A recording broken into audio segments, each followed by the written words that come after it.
বিশ্ববিদ্যালয়ে চলার বিশ্ববিদ্যালয়ের একজন প্রফেসর হয়ে তিনি কিভাবে মুক্তিযোদ্ধাদের এবং বুদ্ধিজীবীদের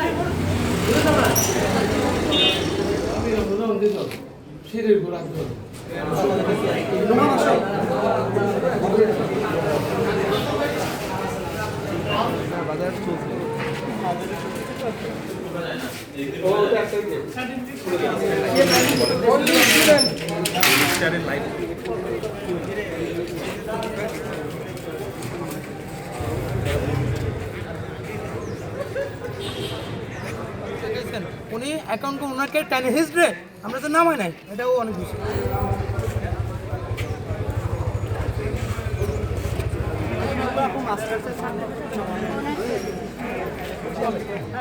যারা আমার মা বোনদের সম্মানহানি করছে, যারা আমাদের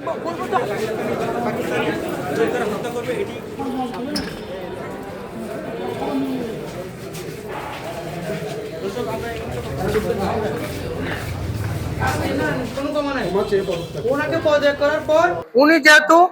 গতকাল বুদ্ধিজীবী দিবস উপলক্ষে চট্টগ্রাম বিশ্ববিদ্যালয় প্রশাসনের যে আলোচনা সভা ছিল, সেই আলোচনা সভায় যে উপাচার্য শামীম স্যার যে বক্তব্য দিয়েছে মুক্তিযুদ্ধের বিরুদ্ধে, মুক্তিযোদ্ধাদের বিরুদ্ধে, বুদ্ধিজীবীদের বিরুদ্ধে, এবং উনি বলেছেন পাকিস্তানি যোদ্ধা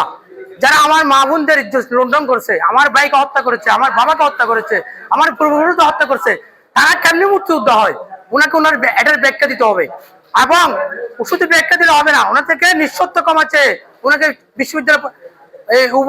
উপাচার্য পদ থেকে পদত্যাগ করতে হবে। আমাদের দাবি একটাই, জাতির শ্রেষ্ঠ সন্তান শহীদ বুদ্ধিজীবীদের নিয়ে উপাচার্য শামীম উদ্দিন খান যে মন্তব্য করেছেন, এর প্রতিবাদে আমরা বাংলাদেশ জাতীয়তাবাদী ছাত্রদল, চট্টগ্রাম বিশ্ববিদ্যালয় এবং শিক্ষার্থীরা এই স্যারের পদত্যাগের এবং নিঃশর্ত ক্ষমা প্রার্থনার দাবিতে প্রশাসনিক ভবনে তালা লাগিয়েছি।